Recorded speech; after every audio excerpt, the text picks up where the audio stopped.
नमस्कार.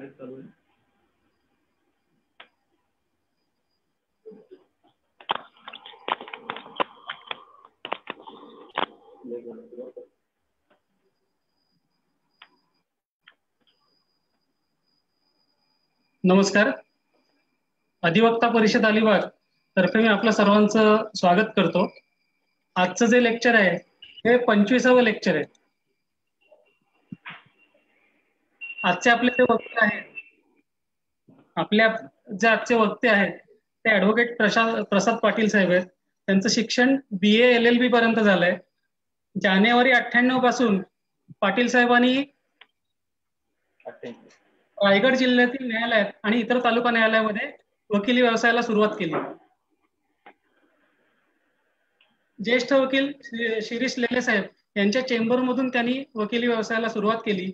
1996 ते 1998 या कालावधीमध्ये ते जिल्हा न्यायालयामध्ये अतिरिक्त सरकारी वकील म्हणून कामकाज करत होते.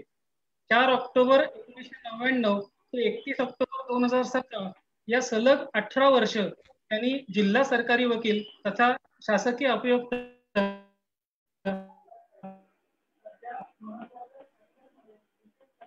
म्हणून ते कामकाज पाहत आहेत.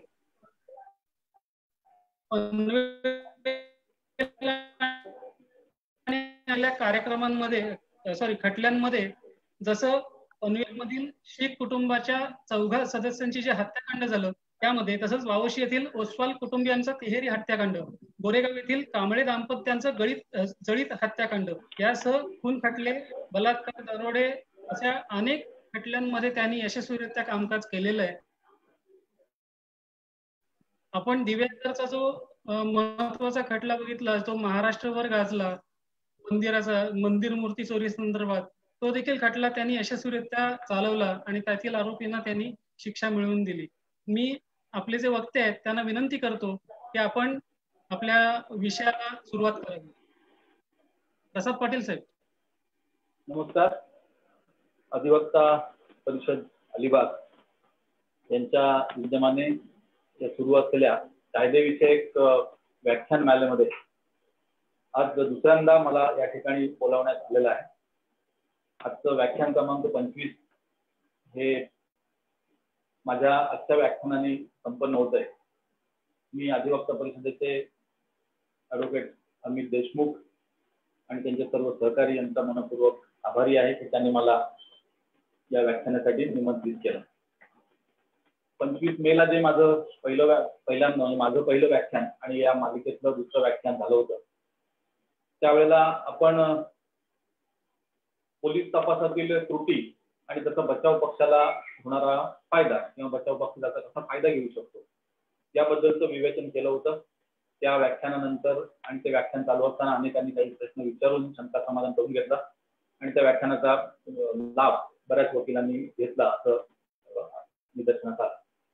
आजचा जो विषय निवडलेला आहे तोही फौजदारीशी संबंधित आहे आणि प्रामुख्याने खून खटल्याशी निगडीत आहे.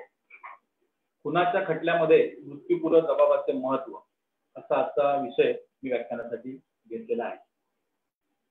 आता खटल्यामध्ये सर्वसाधारणपणे पुराव्याचे जे प्रकार आहेत याची चर्चा आपण मागच्या वेळेलाही केली होती किंवा इतरही काही वक्त्यांच्या व्याख्यानामध्ये ती आली असेल की कुठल्याही फौजदारी खटल्यामध्ये एक तर थेट पुरावा असतो, डायरेक्ट एव्हिडन्स, आणि दुसरा असतो तो परिस्थितीजन्य पुरावा. आता मृत्यूपूर्व जबाब हा सुद्धा खून खटल्यातला एक पुराव्याचा अतिशय महत्वाचा असा प्रकार मानला जातो, कारण तो बऱ्याच खटल्यांमध्ये आढळून येतो. मृत्यूपूर्व जबाब हा खून खटल्यातल्या परिस्थितीजन्य पुरावा म्हणून आपण विचारात घेत असतो. आता मृत्यूपूर्व जबाब म्हणजे ज्याला इंग्लिशमध्ये आपण डाईंग डिक्लेरेशन असे म्हणतो. आता हे डाईंग डिक्लेरेशनची व्याख्या करायची झाली आपण आपल्या शब्दांमध्ये, तर dying declaration is a statement of a person anticipating death or a person who is seriously injured and may die due to the head injury. जी व्यक्ती मरणासन्न अवस्थेत आहे किंवा मृत्यूच्या दारात उभी आहे, मरणोन्मुख अवस्थेत आहे, अशा व्यक्तींनी दिलेलं निवेदन किंवा अशा व्यक्तीने केलेलं कथन म्हणजे डाईंग डिक्लेरेशन. आता काही खटल्यांमध्ये प्रत्यक्षदर्शी साक्षीदार असतात. जो मृत्यूपूर्व जबाब देणारी व्यक्ती असते ही सुद्धा खटल्यातली थेट पुरावा देणारी व्यक्ती किंवा डायरेक्ट एव्हिडन्स देणारी व्यक्ती असते. परंतु ज्या वेळेला ती व्यक्ती निधन पावते, त्याला झालेल्या जखमांमुळे दुखापतीमुळे निधन पावते, आणि मग अशा व्यक्तीची साक्ष ही न्यायालयात आपण घेऊ शकत नाही, कारण ती व्यक्ती मृत झालेली असते.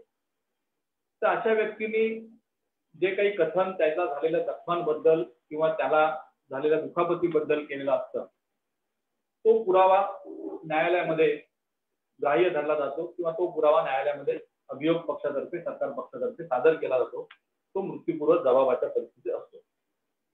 एखाद्या खटल्यामध्ये असं असू शकतं की जखमी व्यक्तींची संख्या जास्त आहे, त्यातल्या एखादी व्यक्ती मयत झाली, तर जे वाचलेले साक्षीदार आहेत किंवा जे जखमी साक्षीदार खटल्यामध्ये असतात, याच्या व्यतिरिक्त जी व्यक्ती निधन पावलेली असते त्या व्यक्तीचा नोंदलेला जबाब हा मृत्यूपूर्व जबाब म्हणून कोर्टापुढे येत असतो. तेव्हा अशा खटल्यांमध्ये साक्षीदाराचा थेट पुरावा, जे साक्षीदार जखमी आहेत आणि वाचलेले आहेत अशा साक्षीदारांचा थेट प्रत्यक्षदर्शी पुरावा आणि मयत साक्षीदाराचा जबाब हा डाईंग डिक्लेरेशन या स्वरूपात कोर्टामध्ये येत असतो. काही खटल्यांमध्ये असंही असतं की एकच साक्षीदार, प्रत्यक्षदर्शी साक्षीदार असतो की जो जखमी असतो आणि जबाब दिल्यानंतर तो मरण पावतो. तर अशा खटल्यांना जास्त महत्व येतं किंवा अशा वेळेला डाईंग डिक्लेरेशन ह्या पुराव्याला जास्त महत्व येतं, कारण अशा खटल्यामध्ये केवळ डाईंग डिक्लेरेशन हाच एक महत्वाचा पुरावा ठरू शकतो. अर्थात आरोपीकडून नंतर पोलीस इन्व्हेस्टिगेशन मध्ये काही पुरावा गोळा करतात, हा एक कॉरोबोरेटिव्ह पीस ऑफ एव्हिडन्स म्हणून पुढे येऊ शकतो. म्हणजे समजा जखमी साक्षीदारांनी सांगितलं की मला चाकूने मारलं, आणि तो चाकू तपासाच्या काळामध्ये किंवा तपास अधिकारी त्याच्यामध्ये जेव्हा इन्व्हेस्टिगेशन करत असतात तेव्हा तो चाकू जप्त केला, त्या चाकूला रक्त लागलेला आहे, त्याचा पीए रिपोर्ट, तो जर आरोपीच्या रक्तगटाची मिळता जुळता असेल, हा पुढचा जो पुरावा येतो हा एक कॉरोबोरेशनच्या स्वरूपामध्ये किंवा मूळ जो डाईंग डिक्लेरेशनचा पुरावा आहे त्याला पुष्टी देणारा पुरावा म्हणून कोर्टामध्ये निश्चितच महत्वाचा ठरत असतो. परंतु हा खटला संपूर्णपणे एकाच जेव्हा साक्षीदार असतो, जखमी असतो आणि तो त्या जखमांमुळे मयत होतो किंवा निधन पावतो, अशा वेळेला डाईंग डिक्लेरेशनचा पुरावा महत्वाचा ठरतो आणि त्याला पुष्टी देणारा इतर पुरावा जर आला तर अशा डाईंग डिक्लेरेशनच्या पुराव्याच्या आधारे सुद्धा खटला अभियोग पक्षाला साबित करता येऊ शकतो. आता आपल्याला हे बघितलं पाहिजे की डाईंग डिक्लेरेशनचे प्रकार किती असतात. ढोबळमानाने आपण असं म्हणू शकतो की एक लेखी स्वरूप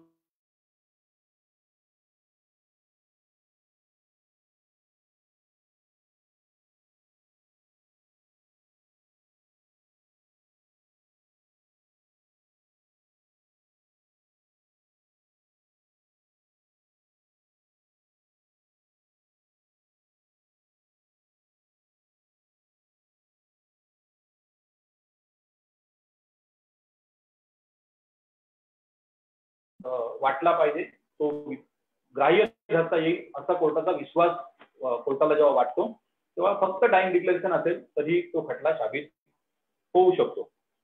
आता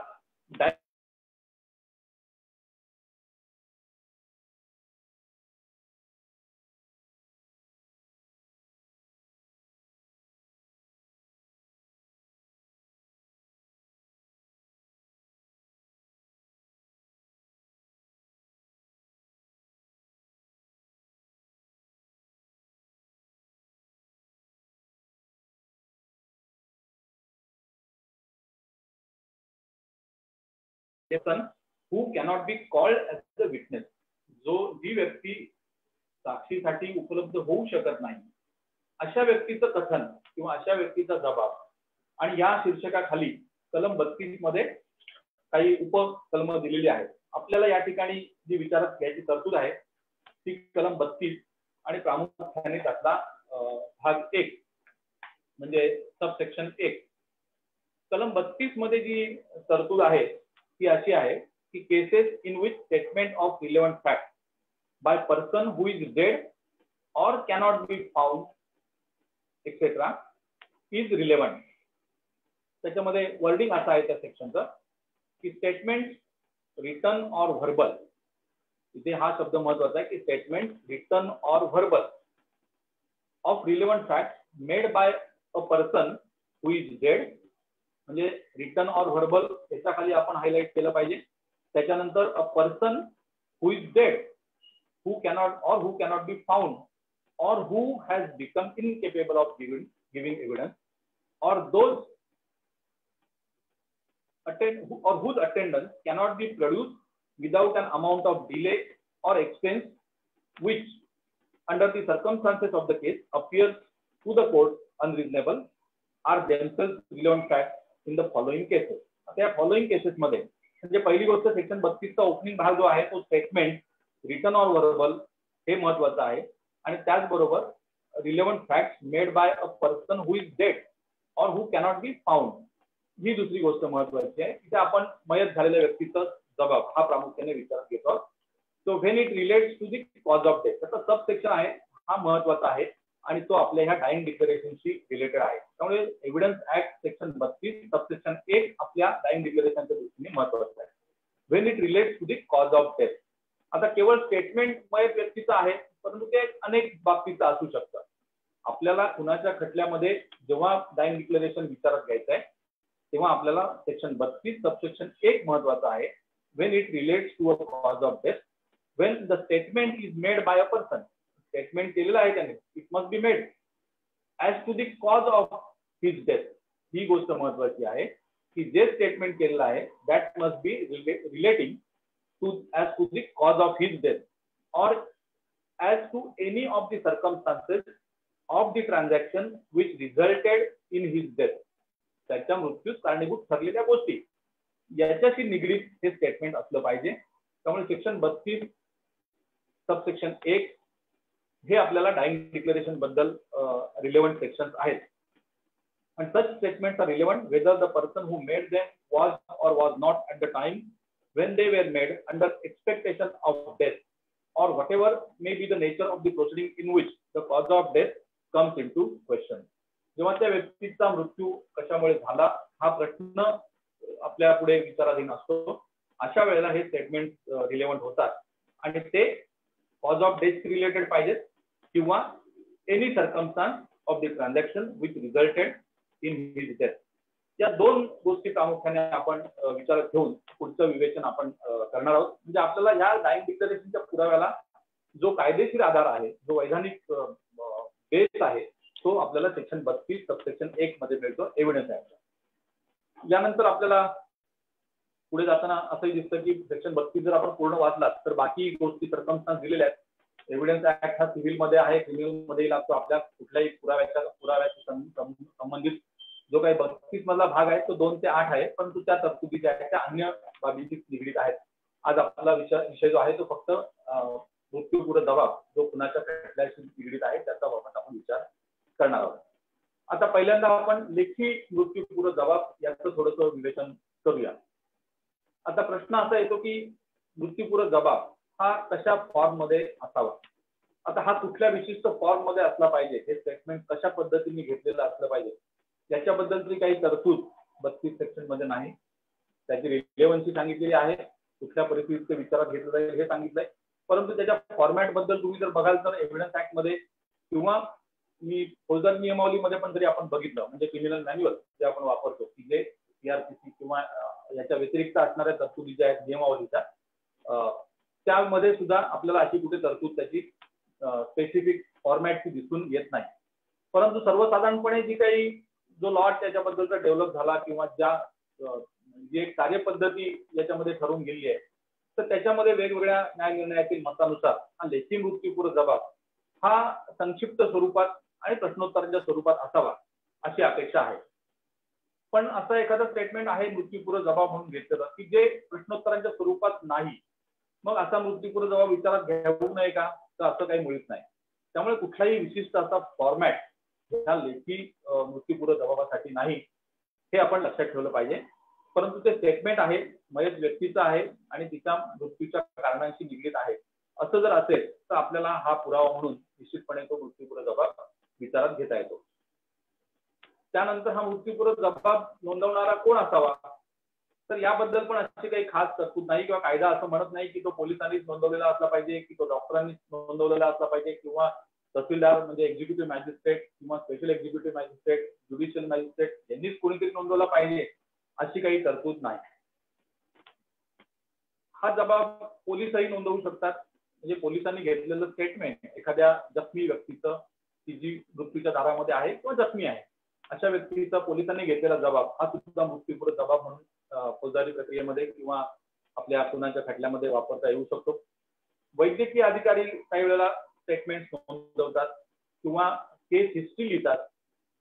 तो सुद्धा वैद्यकीय अधिकाऱ्यांची एन्डॉर्समेंट जर का त्या मयत व्यक्तीने एखादी हिस्ट्री सांगितली त्याच्यामध्ये विशिष्ट त्याच्या मृत्यूच्या कारणाबद्दल ती नोंद केली असेल की मला कोणी मारलं किंवा कशा परिस्थितीत तो जखमी झालेला आहे तर हा सुद्धा वैद्यकीय अधिकाऱ्यांनी नोंदवलेला म्हणजे हिस्ट्री किंवा स्टेटमेंट आपण म्हणूया एन्डॉर्समेंट त्या मेडिकल केस पेपरवरची ही सुद्धा मृत्यूपूर्व जबाब म्हणून विचारात घेतली जाऊ शकते. कार्यकारी दंडाधिकाऱ्यांनी नोंदवलेले जबाब तर आपण नेहमी बघतो. याचं कारण असं की बऱ्याच वेळा पोलीस हे एक तपास यंत्रणेचा भाग असतात आणि त्यामुळे बऱ्याच वेळा पोलिसांचा पुरावा हा नेहमी संशयाने बघितला जातो. तसं कारण नाही करण्याचं, परंतु पोलीस हे तपास यंत्रणेचे भाग आहेत, ते प्रॉसिक्युशनचे विटनेस आहेत आणि मग त्यांनी नोंदवलेला जबाब हा कदाचित पक्षपाती स्वरूपाचा आहे असा आरोप होऊ शकतो. आणि म्हणून बऱ्याच वेळा जेव्हा जेव्हा शक्य आहे त्यावेळेला पोलीस स्वतः जरी त्यांनी स्टेटमेंट नोंदवलं तरी पण अशा व्यक्तीची जर का वाचण्याची शक्यता नाही किंवा खूप गंभीररित्या जखमी आहे परंतु ती व्यक्ती बोलण्याच्या परिस्थितीमध्ये आहे तर अशा वेळेला एक्झिक्युटिव्ह मॅजिस्ट्रेट यांची सेवा बोलावून त्यांना विनंती पत्र देऊन त्यांना बोलावून घेतात आणि इस्पितळामध्ये विशेष कार्यकारी अधिकारी म्हणा किंवा एक्झिक्युटिव्ह मॅजिस्ट्रेट म्हणजे तहसीलदार किंवा त्यांच्या समकक्ष दर्जाचा अधिकारी जाऊन ते स्टेटमेंट त्यांचं नोंदवलं जातं जखमी व्यक्तीचा आणि हा जबाब नेहमी अशा व्यक्तीला विचारात पुराव्याच्या कामी विचारात घेतला जातो. जसं मी आधी सांगितलं की वैद्यकीय अधिकाऱ्यांनी सुद्धा एखाद्या जखमी व्यक्तीला तपासण्यापूर्वी किंवा तपासताना त्या घटनेबाबत विचारपूस करून काही नोंदी घेतल्या तर त्या देखील पुरावा म्हणून पुढे मृत्यूपूर्व जबाबाच्या दृष्टीने विचारात घेतल्या जाऊ शकतात. आणि अशा पद्धतीने कोणीही जरी हे स्टेटमेंट नोंदवलेलं असलं आणि ते योग्यरित्या कोर्टामध्ये साबित झालं तर निश्चितपणे हा मृत्यूपूर्व जबाब डायिंग डिक्लेरेशन या स्वरूपातला पुरावा कोर्टाला विचारात घ्यावा लागतो किंवा तो विधिग्राह्य मानला जाऊ शकतो. समजा एखादी व्यक्ती मृत्यूपूर्व जबाब म्हणून नोंदवला परंतु सुदैवाने त्या संबंधित साक्षीदाराच्या सुदैवाने ती व्यक्ती वाचली किंवा बचावली त्याच्या झालेल्या जखमांमधून तर मग या स्टेटमेंटचं महत्व काय हाही प्रश्न आपल्याला पडू शकतो. तर अशा वेळेला जी व्यक्ती स्टेटमेंट देते डायिंग डिक्लेरेशन म्हणून स्टेटमेंट पोलिसांनी रेकॉर्ड केलं असेल एक्झिक्युटिव्ह मॅजिस्ट्रेटने रेकॉर्ड केलं असेल तर अशा परिस्थितीमध्ये ते स्टेटमेंट त्या साक्षीदार तो जिवंत राहिला आणि खटल्यामध्ये साक्षीला आला तर त्याचं प्रिव्हियस स्टेटमेंट म्हणून हे विचारात घेतलं जाऊ शकतं. उलट तपासणीसाठी त्याचा कॉन्ट्राडिक्शनसाठी ओमिशनसाठी त्याचा वापर केला जाऊ शकतो. त्यामुळे घेतलेलं स्टेटमेंट हे काही व्यर्थ जातं असं नाही, त्याचा बचाव पक्षाला सुद्धा निश्चितपणे फायदा करता येऊ शकतो. फक्त तेवढं आपण सजग राहिलं पाहिजे की या व्यक्तीचं एक स्टेटमेंट घेतलं गेलेलं आहे तपासामध्ये ते पोलिसांनी कोर्टापुढे आणलंय किंवा नाही याच्याबद्दल आपण लक्ष असलं पाहिजे बचाव पक्षाचे वकील म्हणून. अभियोग पक्ष त्यांना सोयीचं जे आहे ते निश्चितपणे आणण्याचा प्रयत्न करतोच, परंतु काही वेळेला निगेटिव्ह स्टेटमेंट आहेत की तपासाच्या पेपरमधून राहिली जातात. पण याबाबत जर का आपण बचाव पक्षाची वकील म्हणून काम करत असाल आणि दक्ष असाल तर निश्चितपणे अशा सर्व स्टेटमेंट ही कोर्टापुढे येतील याचा प्रयत्न आपण केला पाहिजे. हे मी आता आपल्याला ऍडमिसिबल जे काही रिटर्न डायिंग डिक्लेरेशन आहे त्याच्याबद्दल सांगितलं. त्याच्यानंतर आता प्रश्न येतो दुसरा भाग जो आहे की व्हर्बल तोंडी बोललेला जबाब किंवा तोंडी केलेलं कथन. तर मी जे सुरुवातीला सांगितलं की ते लेखी स्वरूपातच असल्या पाहिजे अशी कायद्याची अट नाही, परंतु तोंडी लिहिलेलं एखादं स्टेटमेंट आहे साक्षीदाराकडे तर ते सुद्धा काही खटल्यांमध्ये विशिष्ट परिस्थितीमध्ये विधिग्राह्य मानलं जातं किंवा ग्राह्य धरलं जातं आणि असा तोंडी मृत्यूपूर्व जबाब सुद्धा बऱ्याच वेळा आरोपीला शिक्षेच्या दारापर्यंत नेऊन उभं करू शकतो. परंतु ते चांगल्या पद्धतीने कोर्टापुढे सादर करणं किंवा तशा पद्धतीचा साक्षी पुरावा कोर्टापुढे येणं की जो कोर्टाला विश्वासार्ह वाटला पाहिजे असा पुरावा जर आला तर ओरल डायिंग डिक्लेरेशन सुद्धा बऱ्याच केसमध्ये महत्वाचा पुरावा ठरू शकतो. आता ही परिस्थिती जी आहे ती तोंडी मृत्यूपूर्व जबाबाचा पुरावा. तर बऱ्याच वेळा मरणोन्मुख व्यक्ती आपलं मनोगत किंवा आपलं जे काही तक्रार आहे ती आपल्या एखाद्या जवळच्या नातेवाईकाकडे मित्राकडे एखाद्या परिचित व्यक्तीकडे किंवा जवळपास उपस्थित असणाऱ्या कोणाकडे तरी बोलू शकते. आणि अशा वेळेला त्या व्यक्तीने, ज्या व्यक्तीने ते कथन ऐकलेलं आहे, अशी व्यक्ती कोर्टापुढे येऊन सांगते की माझ्या समक्ष यांनी असं असं मला कथन केलं होतं. तेव्हा साक्षीदार म्हणून मयत व्यक्ती नसते, कथन करणारी व्यक्ती नसते, पण ज्याच्या जवळ ते कथन केलेलं आहे ही व्यक्ती साक्षीदार म्हणून येते. म्हणजे असं म्हटलं तर बघा की हा म्हणजे हिअरचे एव्हिडन्सचा एक अपवाद आहे. मृत्यूपूर्व जबाब हा हिअरचे एव्हिडन्सचा एक अपवाद म्हणून पाहिला जातो आणि तो ग्राह्य ऍडमिसिबल ठरू शकतो. तेव्हा ज्या व्यक्तीजवळ असं स्टेटमेंट तोंडी केलेलं आहे त्या व्यक्तीचा पोलिसांनी जबाब तर तपास कामामध्ये घेतलेला असला पाहिजे. ही व्यक्ती साक्षीदार म्हणून दोषारोप पत्रामध्ये नमूद केलेली असली पाहिजे आणि अशा व्यक्तीची कोर्टामध्ये जेव्हा साक्ष होते त्यावेळेला हा तोंडी मृत्यूपूर्व जबाब म्हणजे ओरल डाइंग डिक्लेरेशन हे साबित होऊ शकतं. आणि हा जर का पुराव्यांची असं निष्कर्ष कोर्टाने काढला की अशा पद्धतीचं स्टेटमेंट या व्यक्तीने केलेलं आहे आणि त्यामुळे ओरल डाइंग डिक्लेरेशन हे ग्राह्य धरता येऊ शकतं. या ठिकाणी मला ओरल डाइंग डिक्लेरेशनचा मी काही केसेस चालवल्या, त्यातले एक खटला मला आठवतो, कर्जत तालुक्यातला होता. आपल्याकडचे ज्येष्ठ विधिज्ञ एक ॲडव्होकेट रवी पाटील, एजी पाटील हे त्या खटल्यामध्ये आरोपीकडे नव्हते आणि मला आता नक्की आठवत नाही, पण बहुधा आपले मोड साहेब तेव्हा न्यायाधीश होते. एक कर्जत तालुक्यातल्या खटल्यामध्ये ओरल डाइंग डिक्लेरेशन होतं. म्हणजे ते फिरस्ते असतात ना रस्त्यावर काही विक्री करणारे, अशा एका नेहमी त्या गावात भांडी विकायला वगैरे असं येणाऱ्या एका व्यक्तीचा काहीतरी बाचाबाची झाली वाटेल आणि दगडांनी ठेचून त्याचा खून झाला होता आणि त्याला दुखापती झाल्या. त्यावेळेला तिथून जवळपास जाणाऱ्या व्यक्तींजवळ तो बोलला होता, कारण तो नेहमी येणार होता, त्यामुळे ते परिसरातल्या गावात तो परिचित होता आणि तोही गावातल्या परिसरातल्या लोकांना ओळखणारा होता. तेव्हा त्यांनी एका व्यक्तीचं नाव सांगितलं एका साक्षीदाराजवळ आणि तो तोंडी पुरावा म्हणजे तोंडी मृत्यूपूर्व जबाब म्हणून त्या खटल्यामध्ये तो एक पुरावा पुढे आला होता. त्याच्यामध्ये एक बचावाचा साक्षीदार पण वकील साहेबांनी तपासला होता आणि त्याच्यामध्ये असं म्हणजे अलिबीचा डिफेन्स त्यांनी घेतला होता की त्यावेळेला हा तिथे नव्हता, तर हा त्या ठिकाणी दुसऱ्या गावात कुठेतरी जवळपासच्या गावात नातेवाईकांकडे म्हणजे मृत्यूनंतर जे काही कार्य असतं 10वर किंवा 12वर त्या कार्याला हा उपस्थित होता. अशा स्वरूपाचा जबाब म्हणजे अशा स्वरूपाचा पुरावा बचाव पक्षातर्फे बचावाचा साक्षीदार म्हणून आलेला होता. तेव्हा त्याच्या उलट तपासणीची संधी मला मिळाली त्या डिफेन्स विटनेसच्या आणि त्याच्यामध्ये मी हा ओरल डाइंग डिक्लेरेशन मधल्या काही गोष्टी साबित करून घेतल्या. म्हणजे पहिली गोष्ट अशी घेतली होती की हा जो आरोपी आहे हा अमुक गावात राहणारा आहे. हा फेरीवाला जो होता, जो ज्याचं निधन झालं होतं, हा सुद्धा या परिसरामध्ये नेहमी येत होता. त्याला गावातले परिसरातले लोक ओळखत होते आणि तो त्या गावातल्या परिसरातल्या लोकांना ओळखत होता. अशा स्वरूपाच्या काही ऍडमिशन त्याच्याकडून आल्या आणि त्यामुळे त्या व्यक्तींनी सांगितलेलं मृत्यूपूर्व जबाब तोंडी हे कथन जे केलं होतं त्याला पुष्टीच मिळाली मला माझ्या उलट तपासणीमधून त्या बचाव पक्षाच्या साक्षीदाराकडून आणि मग त्या केसमध्ये ओरल डाइंग डिक्लेरेशन वरती कोर्टाने त्या आरोपीला शिक्षा दिली होती. हा एक खटला मुद्दाम मला ओरल डाइंग डिक्लेरेशन म्हणून निश्चितपणे आठवतो. अनेक वेळा त्याबद्दलची नेहमी चर्चा आमची झालेली आहे. आता हे झालं लेखी आणि तोंडी मृत्यूपूर्व जबाबाबद्दल. आता बऱ्याच केसमध्ये मल्टिपल डाइंग डिक्लेरेशन असतात. तर मल्टिपल डाइंग डिक्लेरेशन म्हणजे एकापेक्षा अधिक मृत्यूपूर्व जबाब आणि याचं कारण असं असतं की पहिल्यांदा जेव्हा जखमी व्यक्ती इस्पितळात आणली जाते तर तिथे हॉस्पिटल ड्युटीचा एक हेड कॉन्स्टेबल असतो. तो तातडीने MLC केस म्हणून त्या म्हणजे जखमी व्यक्तीचा स्टेटमेंट घेतो. त्याच्यानंतर मग वरिष्ठ पोलीस अधिकारी त्या ठिकाणी येतात. मग काही गंभीर घटना असेल तर आणि मग तहसीलदारांना निवेदन दिलं जातं, म्हणजे पत्र दिलं जातं, विनंती पत्र. ते येतात किंवा त्यांच्या समोरचे अधिकारी येतात आणि तेही मग त्या साक्षीदाराकडे विचारपूस करतात. असं स्टेटमेंट घेतलं जातं. काही वेळेला साक्षीदारांनी अजून त्या तोंडी कोणाकडे जवळ नातेवाईक जर आले माहेरचे वगैरे, जेव्हा पीडित व्यक्ती दलित व्यक्ती असते जखमी व्यक्ती, तर अशा वेळेला तिच्या माहेरचे नातेवाईक नंतर येतात आणि मग ते त्यांच्याजवळची काहीतरी तोंडी स्वरूपात माहिती देते की ओरल डिक्लेरेशन म्हणून त्याचा उपयोग होऊ शकतो. म्हणजे काही केसमध्ये लेखी असू शकतं आणि तोंडी असू शकतं.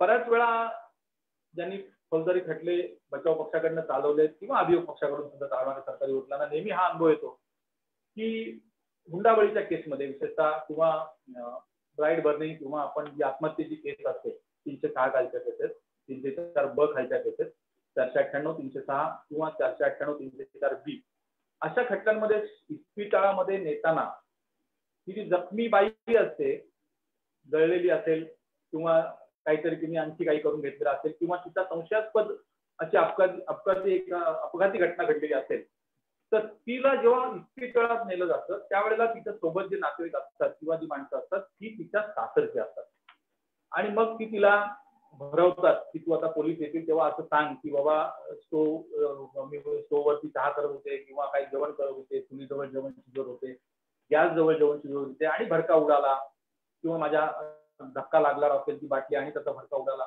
एक ना अनेक प्रकारची कारणं सांगून ही घटना अपघाती घटना आहे असं भासवण्याचा प्रयत्न बऱ्याच वेळा नातेवाईकांकडून म्हणजे विशेषतः जे सासरचे नातेवाईक असतात त्यांच्याकडून केला जातो. आणि मग थोडस एक जखमी व्यक्ती त्यांच्या दडपणामुळे त्यांच्या म्हणजे वाचले तर त्यांच्या बरोबरच आपलं राहायचं आहे अशा काहीतरी मानसिकतेतून असा जबाब देते की घटना घडली तेव्हा मी जेवण करत होते, चहा करत होते किंवा काहीतरी भडका उडाला आणि मला माझा पदर पेटला आणि त्यात मी भाजले अशा स्वरूपाचं स्टेटमेंट ती करते.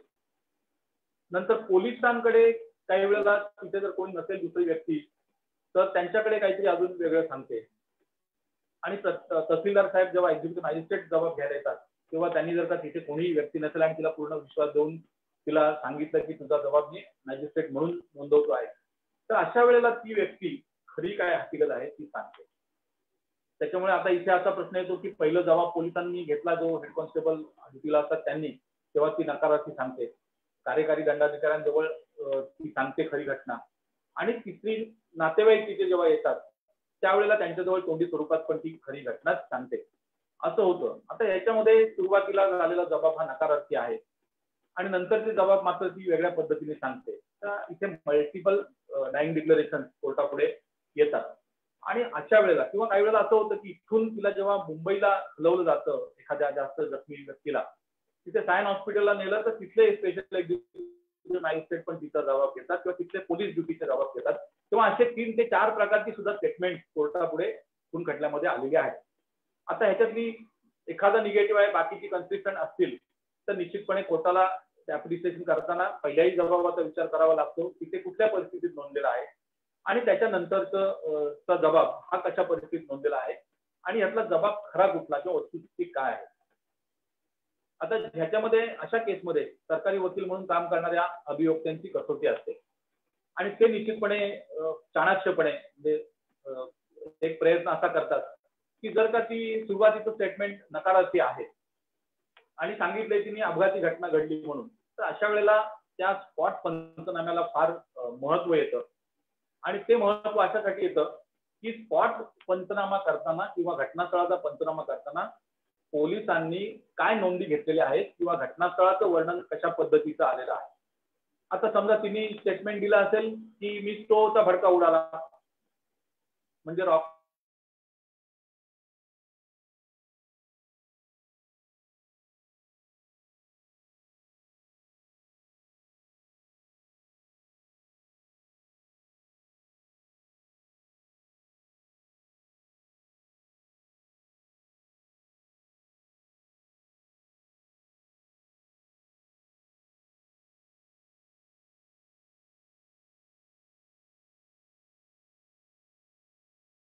दृष्टीने आपल्या बचावाच्या दृष्टीने त्यात लक्ष घालणं आवश्यक असतं की घटनास्थळावरची परिस्थिती काय आहे. गॅसचा भडका झाला तर घरामध्ये त्या गॅस आहे का मुळात ओट्यावरती आणि किंवा भडका उडाल्याचा किती काही दिसते का, काही इतर फ्लेम्समुळे काही कुठे काजळी धरले का किंवा अन्य काही प्रकार तिथे घडलाय का, या सगळ्या घटनास्थळावर दिसून येणाऱ्या गोष्टी या डाईंग डिक्लेरेशनची सत्यता ठरवण्यासाठी उपयुक्त ठरतात. म्हणजे निगेटिव्ह डाईंग डिक्लेरेशन एखादं दिलं त्या अपघाती घटनेबद्दलचं तर ती परिस्थिती काय होती आणि वस्तुस्थिती काय आहे हे कोर्टाला आपण दाखवून देऊ शकतो. माझ्याही मी चालवलेल्या अनेक घटनांमध्ये अशी परिस्थिती आली आणि मग त्याला कसं आपल्याला कोर्टाच्या फेरीला उत्तर द्यायचं किंवा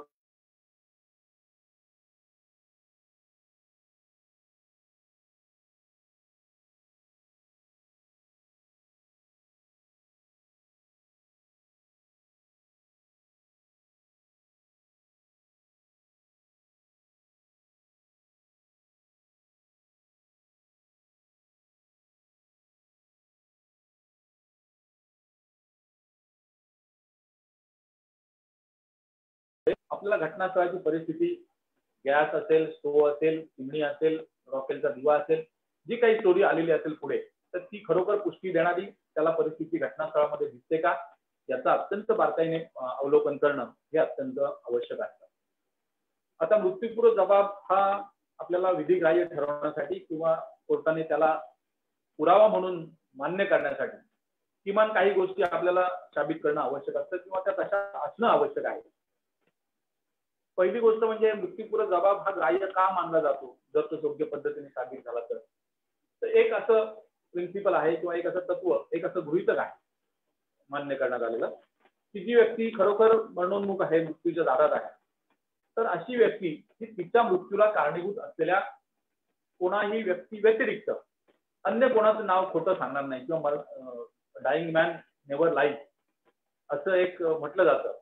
मरणाच्या दारात असलेली व्यक्ती, मरणासन्न व्यक्ती ही तिला झालेल्या दुखापतीबद्दल किंवा तिच्या या सगळ्या घडामोडीला कारणीभूत असणाऱ्या व्यक्ती सोडून अन्य कोणाची नावं सांगेल अशी परिस्थिती नसते, असं एक गृहीतक धरून मृत्यूपूर्व जबाब हा ग्राह्य मानला जातो कायद्यामध्ये. आता हा ग्राह्य धरण्यासाठी किंवा संशयास्पद ठरू नये म्हणजे एक तर तो जबाब आपल्याला साबित झाला असं सिद्ध करण्यासाठी काहीतरी चांगली भक्कम वस्तुस्थिती पाहिजे आणि त्याचबरोबर तो संशयास्पद का ठरावा किंवा संशयास्पद म्हणून का मानला जावा या दोन्ही दृष्टीने म्हणजे सरकारी वकील असो, बचाव पक्षाचे वकील असो, दोघांनाही आपल्याला या गोष्टीचा विचार करणं अत्यंत आवश्यक असतं. आता सगळ्यात पहिली गोष्ट, महत्वाची गोष्ट म्हणजे मृत्यूपूर्व जबाब हा देणारी व्यक्ती, ज्या व्यक्तीचा जबाब आपण ग्राह्य मानायचा आहे ही व्यक्ती पहिली गोष्ट म्हणजे आपल्याला उलट तपासणीसाठी उपलब्ध नसते आणि त्यामुळेच ह्या मृत्यूपूर्व जबाबाची छाननी अतिशय काटेकोरपणे न्यायालयाला करणं भाग पडतं किंवा तसं अपेक्षित आहे. अन्य साक्षर जे असतात ते कोर्टापुढे येतात, मग त्यांचं खरं खोटं हे जे काही आहे हे सिद्ध करण्यासाठी आपल्याला उलट तपासणीची संधी मिळते. परंतु ह्या केसमध्ये मात्र जी व्यक्ती जबाब देते ती आपल्याला उलट तपासणीसाठी नसते समोर आणि त्यामुळे तिचा जबाब अशा पद्धतीचा होता किंवा हा जबाब तिने दिला हे सांगणारी व्यक्ती जी आहे त्यांचा उलट तपास हा महत्वाचा ठरतो आणि त्यामुळे अशा साक्षीदारांच्या साक्षीवर त्या संपूर्ण खटल्याचं भवितव्य अवलंबून असतं. म्हणजे जे म्हणतात की आमच्या समोर ड्रायव्हिंग डिक्लेरेशन दिलं किंवा आम्ही हा जबाब नोंदवलाय, आमच्या समोर त्या व्यक्तीने असं सांगितलं, हे सांगणारी व्यक्ती आपल्या समोर असते. त्यामुळे ती व्यक्ती विश्वासार्ह कोर्टाला वाटली पाहिजे आणि त्याच्यावर त्या मृत्यूपूर्व जबाबाच्या पुराव्याचं भवितव्य अवलंबून असतं.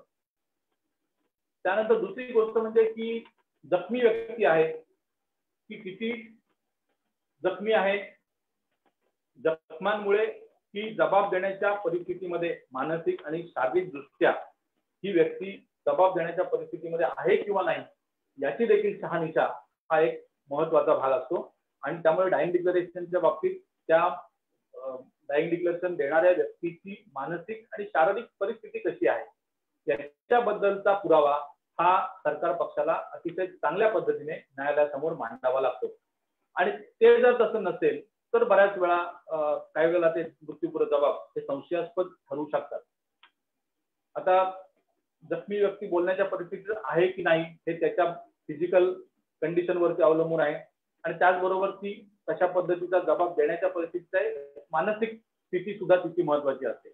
आता ह्याची एन्डॉर्समेंट ते म्हणजे वैद्यकीय अधिकाऱ्यांनी करणं अपेक्षित आहे, परंतु काही केसेसमध्ये असंही होतं की डॉक्टरांची एन्डॉर्समेंट भले नसेल परंतु ती व्यक्ती बोलण्याच्या स्थितीत होती आणि ती बोलली हे सांगणाऱ्या व्यक्तीचा पुरावा जर का महत्वाचा ठरला किंवा योग्य वाटला कोर्टाला तर अशा वेळेला त्या पुराव्यावर सुद्धा विश्वास ठेवला जातो.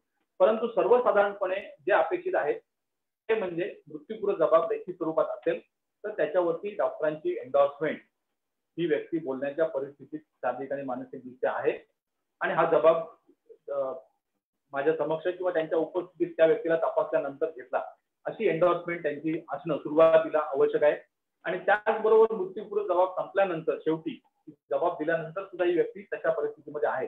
म्हणजे हा संपूर्ण जबाब जो आहे तिने दिलेला मृत्यूपूर्व जबाब हा नोंद होईपर्यंत ही व्यक्ती तशा मानसिक आणि शारीरिक स्थितीमध्ये आहे बोलण्याच्या याबद्दलचा पुरावा सुद्धा न्यायालयामध्ये येणं अपेक्षित असतं. बऱ्याच केसमध्ये हा बचाव असतो की ती व्यक्ती बोलण्याच्या परिस्थितीत नव्हती आणि पोलिसांच्या सांगण्यावरून अशा पद्धतीचा हा जबाब नोंदवण्यात आलेला आहे किंवा तिच्या नातेवाईकांच्या म्हणजे अभियोग पक्षाच्या अन्य काही साक्षीदारांच्या मदतीने किंवा त्यांनी सांगितल्यावरून अशा पद्धतीचा जबाब नोंदलेला आहे, अशा स्वरूपाचा बचाव हा आपण घेतो. त्यामुळे ती जी काही शारीरिक आणि मानसिक परिस्थिती आहे हा आपल्याला पुराव्याच्या दृष्टीने एक अतिशय महत्वाचा भाग या डायिंग डिक्लेरेशनच्या बाबतीमध्ये ठरतो. आता बऱ्याच वेळा असं असतं की अगदी 100% किंवा 90% जास्त भाजलेली व्यक्ती ही सुद्धा जबाब देण्याच्या परिस्थितीमध्ये असते. म्हणजे तोंडाने बोलू शकते, जरी ती जखमांमुळे विवळत असली तरी सुद्धा ती जबाब देऊ शकते किंवा बोलू शकते, तिला घडलेल्या घटनेचं कथन करता येऊ शकतं.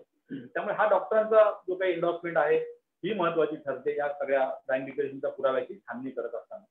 त्यामुळे ही गोष्ट आपण लक्षात ठेवली पाहिजे. बचाव पक्षाच्या वकिलांनी तर ठेवलीच पाहिजे की आपण डायिंग डिक्लेरेशन बद्दल आपल्याला संशय निर्माण करायचा असेल तर मग डायिंग डिक्लेरेशन देणाऱ्या व्यक्तीची शारीरिक आणि मानसिक परिस्थिती कशी असू शकते त्यावेळेला याचं एक सूक्ष्म निरीक्षण करून त्याला झालेल्या जखमांचा सर्टिफिकेट किंवा त्याच्या पोस्टमॉर्टम नोट्स वरून दिसून येणाऱ्या जखमा या सगळ्या गोष्टींचा अभ्यास करून तुम्ही हे सिद्ध केलं पाहिजे किंवा कोर्टाच्या निष्कर्षापर्यंत ह्या कोर्टाला यावं लागेल की खरोखर ही व्यक्ती त्या परिस्थितीत बोलण्याच्या परिस्थितीत होती किंवा नाही.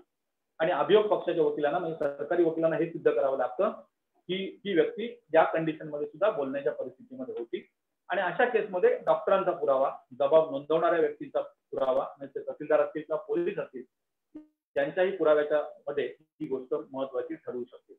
आणि याच्यामध्ये जर काही संशय वाटला की बोलू शकत नाही अशी जर परिस्थिती असेल तर निश्चितपणे मग काही वेळेला हा मृत्यूपूर्व जबाब संशयाच्या भोवऱ्यात सापडू शकतो आणि मग संशय जिथे निर्माण होतो त्याचा फायदा नेहमीच आरोपीला मिळतो. त्यामुळे ती एक गोष्ट आपण लक्षात ठेवली पाहिजे की बोलण्याची परिस्थिती, शारीरिक आणि मानसिक स्थिती, डॉक्टरांची एन्डॉर्समेंट किंवा त्याबद्दलचा पुरावा देणाऱ्या व्यक्तींचा जबाब किंवा त्यांचा कोर्टापुरतं स्टेटमेंट या सगळ्या गोष्टी बारकाईने आपल्याला बघणं आवश्यक असतं. जबाब देणारी व्यक्ती ही सही करण्याच्या परिस्थितीत असेल तर सही घेतली जाते. जर तिचे दोन्ही हात भाजलेले असतील, जर का बर्न केस असेल तर अशा वेळेला हात भाजले जातात. अंगठा म्हणजे त्यामुळे सही पण करता येत नाही, हाताचे अंगठे भाजले. अशा वेळेला मग पायाचाही अंगठा काही वेळेला काही स्टेटमेंटवर घेतला जातो. अर्थात तो घेतला पाहिजे असं काही बंधन नाही, परंतु सही करण्याची शक्यता असेल तर निश्चितपणे सही सुद्धा ती व्यक्ती करू शकते. आणि जर ती परिस्थिती नसेल तर तिचा अंगठा घेतला जातो. अंगठे भाजलेले असतील हाताचे तर पायाचा अंगठा घेतला जातो. आणि जर ते काहीच शक्य नसेल तर तशी एन्डॉर्समेंट किमान जबाब नोंदवणाऱ्या व्यक्तीने त्याच्या खाली तातडीने केली पाहिजे की बाबा हाताच्या आणि पायाची अवस्था अंगठा घेण्याची किंवा सही करण्याची नसल्यामुळे हाताचा किंवा पायाचा अंगठा घेता आलेला नाही. ही नोंद त्याच्यावरती असणं ते अतिशय स्वाभाविक आहे आणि ते अपेक्षित आहे. की नसेल तर मग काही वेळेला आपण संशय त्याच्याबद्दल व्यक्त करू शकतो. काही वेळेला असंही होतं की एखादी व्यक्तीच्या तोंडाला मार बसलेला आहे आणि जबडा फाटलेला आहे किंवा अन्य काही कारणांनी ती बोलण्याच्या परिस्थितीत नाही परंतु सेन्स आहे, तिला कॉन्शियस आहे. अशाही परिस्थितीमध्ये एखादी व्यक्ती आपला मृत्यूपूर्व जबाबामध्ये जे काही सांगायचं आहे ते हाताने सुद्धा लिहून देऊ शकते. या ठिकाणी मला एका खटल्याची आठवण येते की जो खटला मी चालवला त्याच्यामध्ये मृत्यूपूर्व जबाब हा आरोपीने हाती लिहिला होता. म्हणजे जबाब पूर्ण नव्हता परंतु त्यांनी एखाद दुसरी ओळ आणि त्याच्यामध्ये त्याला मारणाऱ्या आरोपींची नावं ही त्याच्यामध्ये नमूद केली होती. आपल्या तालुक्यातली घटना आहे नागावला घडलेली. अनिल चिटणीस पत्रकार होते, सामाजिक कार्यकर्ते आणि राजकीय कार्यकर्ते होते. त्यांचा नागाव गावामध्ये खून झाला आणि त्यांनी 2 व्यक्तींची नावं तिथे तहसीलदार आपले के पाटील साहेब त्यावेळेला होते मला आठवते त्याप्रमाणे आणि त्यांनी जबाब घेण्यासाठी म्हणून पोलिसांनी त्यांना बोलवलं. त्यावेळेला ती व्यक्ती बोलण्याच्या परिस्थितीत नाही. त्यांनी कागद आणि पेन मागून घेतला आणि त्याच्यावरती नावं लिहून दिली आरोपींची. त्या आरोपींवरती पुढे दोषारोप दाखल झाला. तो खटला चालला. त्याच्यामध्ये मृत्यूपूर्व जबाब आणि या ठिकाणी तो खटला म्हटला की मला आपल्या जे ज्येष्ठ आपले जिल्ह्यातले 2 दिग्गज होते दादा आणि भाऊ म्हणजे कैलासवासी दत्ता पाटील आणि भाऊ खानविलकर हे दोघं त्या खटल्यामध्ये बचाव पक्षाच्या 2 आरोपींसाठी काम करत होते आणि मी सरकारी वकील म्हणून काम केलं. मला मदतीसाठी आपल्या अलिबागमध्ये जे माथुर साहेब होते. या खटल्यामध्ये ती नावं लिहिली. तो जो कागद कोर्टापुढे आला तर त्याच्यावरती दत्ता पाटलांनी फार छान उलट तपासणी केली होती आणि ती म्हणजे की जखमी आहे जर माणूस त्याला इनसाइड इंजुरीज झालेल्या आहेत शरीरावर तर त्याच्या हाताला वगैरे रक्त लागणं आवश्यक आहे आणि ते रक्त त्या कागदाला कुठेतरी रिफ्लेक्ट झालं पाहिजे, कागदावरती रक्त लागलं पाहिजे. किती बारकाईने म्हणजे एक विचार दूरदृष्टीने करून त्या सगळ्या सर्कमस्टान्स रेकॉर्डवरती आणणं महत्वाचं असतं बचाव पक्षाला अशा केसेसमध्ये. हे तुम्ही लक्षात घ्या की समजा जळलेली व्यक्ती आहे, तिच्या हातात तिचा अंगठा कागदावरती उमटवायचा आहे आणि रॉकेलचा वास अंगाला येत असेल तर कुठेतरी त्याचे काही ट्रेसेस आपल्याला दिसत आहेत का याचा शोध आपण घेतला पाहिजे किंवा तशा पद्धतीची परिस्थिती आपण कोर्टापुढे उपस्थित केली पाहिजे. तसं ह्या खटल्यामध्ये कुठेही त्या कागदाला रक्त लागले नाही, रक्ताचा थेंब लागले नाही. या कारणांमुळे तो जो जबाब होता तो कोर्टाने किंवा स्वतःला मानला नाही आणि त्या खटल्याचे आरोपी सुटले. पुढे अपील प्रस्तावना पाठवला होता, पुढे काय झालं मला आता कल्पना नाही, परंतु अशा पद्धतीचा एक डाईंग डिक्लेरेशन वेगळ्या पद्धतीचं असलेला खटला म्हणून तो चालवायची मला संधी तेव्हा मिळाली आणि लक्षात राहायला कायम. आता जबाबामध्ये मयत व्यक्तीने बाकी काही सांगण्यापेक्षा महत्वाची जी गोष्ट आहे ती सांगणं अपेक्षित असतं ते म्हणजे आपण जे सुरुवातीला व्याख्या बघितली डाईंग डिक्लेरेशनची किंवा जी तरतूद बघितली 32(1) मध्ये, तर एकतर तिला त्या जखमा करणारी व्यक्ती कोण किंवा त्या जखमा तिला कशामुळे झाल्या याचं वर्णन देणं हे अपेक्षित आहे. आणि हे डाईंग डिक्लेरेशन प्रश्नोत्तराच्या स्वरूपात असेल तर तुला कोणी मारलं असा प्रश्न स्वाभाविकपणे विचारला जातो आणि त्याचं उत्तर ती व्यक्ती देते की मला XYZ ABC या व्यक्तीने मारलं, कशाने मारलं, का मारलं हे ती सांगू शकते, जिची बोलण्याची परिस्थिती असेल त्याप्रमाणे. डाईंग डिक्लेरेशन हे जर का असं खूप फापट पसार स्वरूपात लिहिलेलं असेल, म्हणजे माझा एक नेहमी म्हणजे मी जेव्हा पोलीस वर्कशॉपमध्ये बोलतो किंवा याच्या पूर्वी बोललो अनेक वर्कशॉप म्हणून, आणि जेव्हा डाईंग डिक्लेरेशन बद्दल मी सांगतो तेव्हा मी हेच सांगत असतो की पोलिसांची एक ठराविक पद्धत असते स्टेटमेंट देण्याची. मग ते जखमी साक्षीदाराचा असो, आय विटनेसचा असो किंवा ते सुरुवात त्यांची जी टिपिकल असते, मी अमुक अमुक अमुक, वय माझं अमुक अमुक, त्याच्यानंतर पुढे मोबाईल नंबर पण लिहितात आली आणि सगळा पत्ता पूर्ण, आणि मग माझं लग्न अमुक अमुक साली झालं, मला अमुक मुलं झाली, अमुक मुलं झाली, माझ्यासोबत मी माझे सासरे अमुक, त्यांचं नाव, सासू अमुक, तिचं नाव, हे सगळं वर्णन घेतात आणि एक लांब लचक असं स्टेटमेंट जसं घेतलं जातं तसा काय वेळेला ते स्टेटमेंट हे लिहिलं जातं. आता खरोखर जी व्यक्ती अतिशय खूप भाजलेली आहे किंवा खूप गंभीररित्या जखमी झालेली आहे आणि जर का भाजल्याच्या जखमा असतील तर तो माणूस आता खूप विवळत असतो, अशा परिस्थितीमध्ये हे सगळं वर्णन ती खरोखर देऊ शकेल का जबाब देणारी व्यक्ती, हा एक विचार करण्याचा भाग असतो. तपास अधिकाऱ्यांनी जरी काही लिहून घेतलेलं असलं स्टेटमेंट किंवा तशा पद्धतीचं स्टेटमेंट घेतलं असेल तरी पण बचाव पक्षाचे वकील म्हणून आपण त्याच्या बाबतीत संशय निर्माण करताना हे बघितलं पाहिजे की खरोखर ही व्यक्ती त्यावेळेला अशा परिस्थितीमध्ये असू शकते का, की इतका सविस्तर जबाब ती सांगू शकते का, तर नाही. आणि म्हणूनच मी नेहमी जे सांगतो की तो जबाब अतिशय संक्षिप्त स्वरूपात असावा आणि मरण्याचं तिच्या किंवा जखमा झाले त्याच्या दुखापतीचं कारण आणि त्याला जबाबदार असणारे व्यक्ती किंवा कोणी हे प्रकार केला याच्याबद्दलची माहिती तिने थोडक्यात देणं एवढंच अपेक्षित असतं आणि तोच मृत्यूपूर्व जबाब हा कायद्याला अपेक्षित आहे.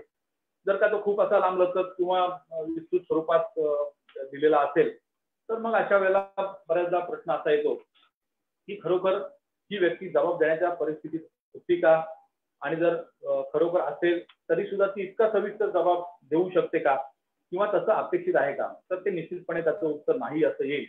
आणि म्हणून आपल्याला एक गोष्ट निश्चितपणे लक्षात ठेवली पाहिजे की मृत्यूपूर्व जबाब हा अतिशय संक्षिप्त स्वरूपात आणि जितकं आवश्यक गोष्टी त्याच्यामध्ये येणं अपेक्षित आहे त्या जर त्यातून पुढे येऊ शकल्या तर तोच अधिक विश्वासार्ह किंवा विधिग्राह्य ठरू शकतो असा माझा स्वतःचा अनुभव आहे.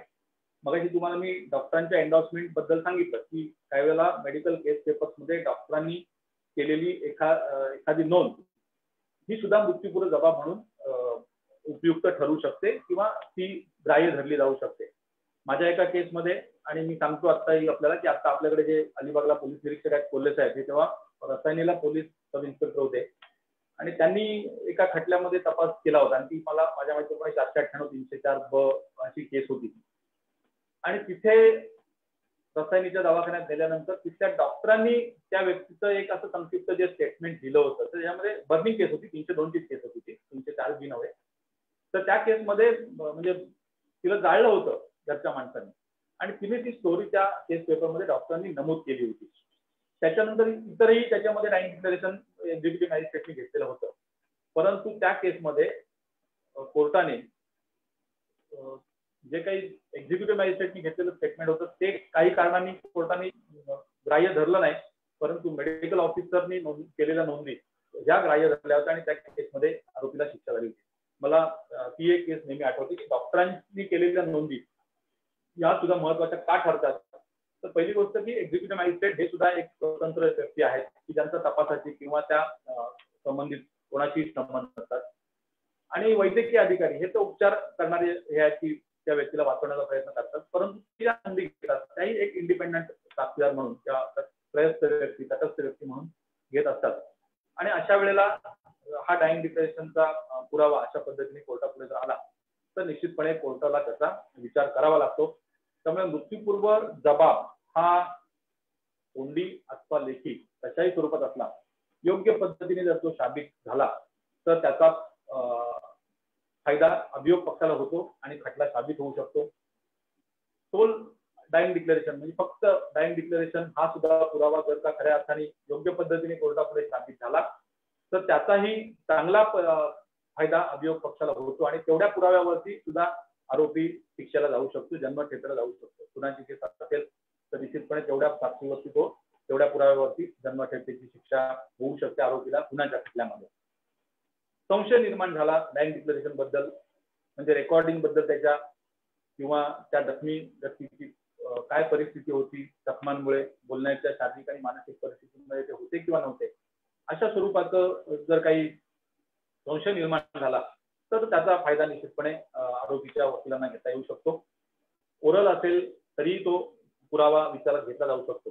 शेवटी जी व्यक्ती जबाब देते आणि ते कथन तिसऱ्या व्यक्तीच्या माध्यमातून कोर्टापुढे येतं तेव्हा पुराव्याची छाननी कोर्टाला अतिशय बारकाईने करावी लागते. आणि म्हणूनच मृत्यूपूर्व जबाबावरचे खटले हे तसे म्हणजे एका दृष्टीने म्हटलं तर ते बचाव पक्षाला वाईट असतात की कारण जी व्यक्ती जबाब देते ती कोर्टापुढे येत नाही, पण तो जर साबित झाला तर निश्चितपणे तो घटना घडली हे खरं मानून आरोपी शिक्षेला जाऊ शकतो. त्याच्यामध्ये बऱ्याच वेळा सरकारी वकिलांची सुद्धा कसोटी असते की कशा पद्धतीने तो पुरावा चांगल्या पद्धतीने कोर्टापुढे आणता येईल याचा प्रयत्न आणि त्याचं कौशल्य हे त्यांनी दाखवणं निश्चितपणे अपेक्षित असतं. आता हे सर्वसाधारण विवेचन मी आपल्याला माझ्या थोड्याशा अनुभवातून आणि अनुभवातून एवढ्यासाठीच कारण अनेक डायिंग डिक्लेरेशन वरचे आधारित असलेले खटले मला चालवायची संधी मिळाली आणि जास्त करून माझा कालावधी सरकारी वकील म्हणून गेल्यामुळे अमित देशमुखांनी सांगितलं एक चूक त्यांनी सुरुवातीला चुकून झाली ती दुरुस्त करतो. मी 1988 जानेवारी पासून प्रॅक्टिस करतोय. माझा आता प्रॅक्टिसचं 32 वर्ष पूर्ण होऊन 33 वर्ष सुरू आहे आणि त्यातली जवळजवळ 18 आणि 3 21 वर्ष आणि अजूनही मी काम करतोच आहे काही खटल्यांमध्ये स्पेशल केस म्हणून.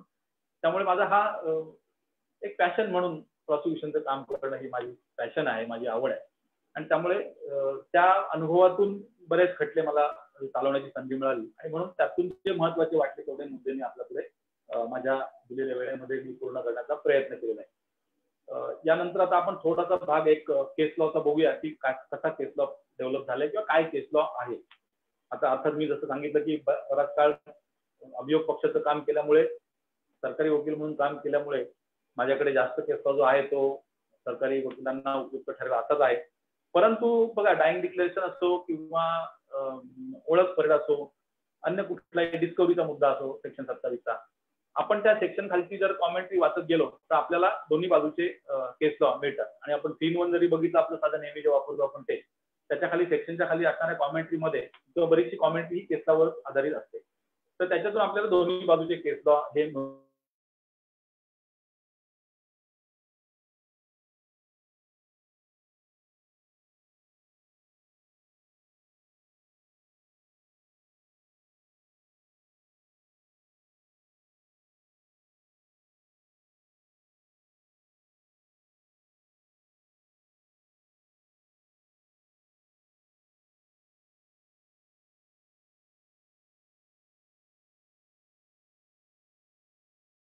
एक महत्वाची अथॉरिटी मानली जाते की काय कॉन्ट्रडिक्शन आणि ओमिशन कशा पद्धतीने प्रूव्ह कराव्यात हे जे आहे तहसीलदार सिंगच्या अथॉरिटीमध्ये. तसंच खुशालराव वर्सेस स्टेट ऑफ बॉम्बे हा खुशालराव हा उल्लेख आला की मला पुन्हा आपल्या दादांची म्हणजे दत्ता भट्टांची आठवण येते कारण डायिंग डिक्लेरेशनच्या केसमध्ये ते नेहमी या खुशालरावच्या केसचा दाखला द्यायचे आणि ही 1957 सालची केस आहे सुप्रीम कोर्टची. जस्टिस मेनन, कपूर आणि जस्टिस सिन्हा यांची त्या authority Khushalrao versus state of Bombay. हा मी आता सगळ्या केसला काही तुम्हाला वाचून दाखवू शक्य नाही किंवा हे नाही. महत्वाची गोष्ट मला ही सांगायची आहे की इतपत ह्या जजमेंट पासून साधारणतः लॉ ह्या विषयावरचा हा डेव्हलप होत गेलेला आहे. आणि त्याच्यामुळे खुशालरावची अथॉरिटी जी आहे ती आपण जरूर वाचावी. आणि त्याच्यामध्ये सेक्शन 32 आणि प्रिझम्पशन 114 and 133 certificate of fitness, duty of high court to see the question of law point, Supreme Court not to engage itself in unnecessary proceedings, dying declaration, justification of corroboration, accused absconding, corroboration held to be insufficient, dying declaration validity, त्याच्यानंतर confession आणि dying declaration मधला हे म्हणजे त्यांनी असं म्हटलंय dying declaration stands on a different footing and cannot be compared with confession. Dying declaration truth test whether reliable extent of corroboration. त्याच्यामध्ये dying declaration वरची जो काही केस लॉ डेव्हलप झाला त्याचा बेस हा खुशालरावच्या केस मध्ये आहे. अलीकडच्या काळातला जर का दाखला द्यायचा झाला तर मला आपल्याला 2002 ऑलेमार क्रिमिनल 2259 सुप्रीम कोर्ट ही सुद्धा फुल बेंचची अथॉरिटी आहे. Laxman versus state of Maharashtra ही 2002 ची all MR supreme court all MR reporter criminal 2259 supreme court. त्याच्यामध्ये सुद्धा evidence act section 32 dying declaration recording of absence of doctor's certificate as to the mental fitness of the declarant, voluntary and truthful nature of declaration can be established by other evidence. म्हणजे आता ह्या केसमध्ये असं आहे की डॉक्टरांची endorsement जर का नाही परंतु इतर काही वस्तुस्थिती पुढे आली आणि त्याच्यामध्ये असं सिद्ध झालं की स्टेटमेंट देणारी व्यक्ती ही बोलण्याच्या परिस्थितीमध्ये आहे किंवा फिट मेंटल आणि फिजिकल कंडिशन मध्ये आहे तर मग असं डाईंग डिक्लेरेशन हे विचारात घेता येऊ शकतं in the absence of doctor's endorsement. त्याच्यानंतर त्याच्या स्टेट नोट मध्ये असं आहे की dying declaration acceptability caution to be exercise कुठली, कारण त्यांनी शेवटी हेच म्हटलंय की ती व्यक्ती आपल्या पुढे समक्ष नाही अशा व्यक्तीचं स्टेटमेंट आपण पुरावा म्हणून वाचतो.